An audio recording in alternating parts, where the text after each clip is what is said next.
Փաշինյանը հունիսի 7-ին նորից կստանա ժողովրդի քվեն, նորմալ է, երբ Փաշինյանն իրեն չընտրող 100,000-ավոր քաղաքացիներին անվանում է շուն ու շանգյալ։ Հենց շուն ու շանգալ է մարդը, որ իրան կընտրի։ Ով իրան ընտրի, գիտե, իմացեք իրապես թուրքա, դավաճանա, այդքան երեխորցը կիլո խկերա, ցավը տանեմ։ Մինչև ոսկե սայր խոսք տալիս հակառակ դարավ։ Դե շուն շանգալը ինքն է իր գրուպան, առաջինը, հետո մնացածը թո ինքը իր ամեն ինչով լինի։ Ոչ, որովհետև իրացին նա շուն շանգալ։ Խի հասարակ ժողովուրդը շուն շանգալ։ Այդ վարչապետի խոսալու տոնը, հա։ Իհարկե չեմ ընդունում։ Սխալ է։ Ինչու՞։ Որովհետև ես իմ ցանկությունում կուզեմ նրան է կընտրեմ, ինձով կարա ստիպի։ Չէ, իհարկե ոչ։ Ինչու՞։ Ո՞ց կարող է ժողովրդին այդպես բան ասել։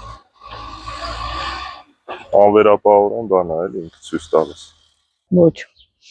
Ինչու՞։ Նորմալ չի էլի։ Պետության ղեկավարը ոնց կարա ժողովրդին շուն շանգալ անվանի։ Շուն շանգել, այսինքն հենց իրան ընտրողին մեկ էլ կասենք իրան ընտրողն է շուն շանգել։ Ոչ։ Չէ որ այդ ժողովուրդն իրան ընտրել, ինքը պետք է նման բաներ չաներ։ Հիմա ժողովուրդը ոնց ընտրել է, թող հենց էլ չընտրի իրան նորից։ Ես այդքանը կասեմ Փաշինյանի հանդեպ։ Ես ասեմ սիրու չի, բայց ղեկավարի չի կարելի, ղեկավարն էլ միտեղ պետք է ազդեց լինի, ղեկավարը պետք է ազդվեն քաշտի, դեպքում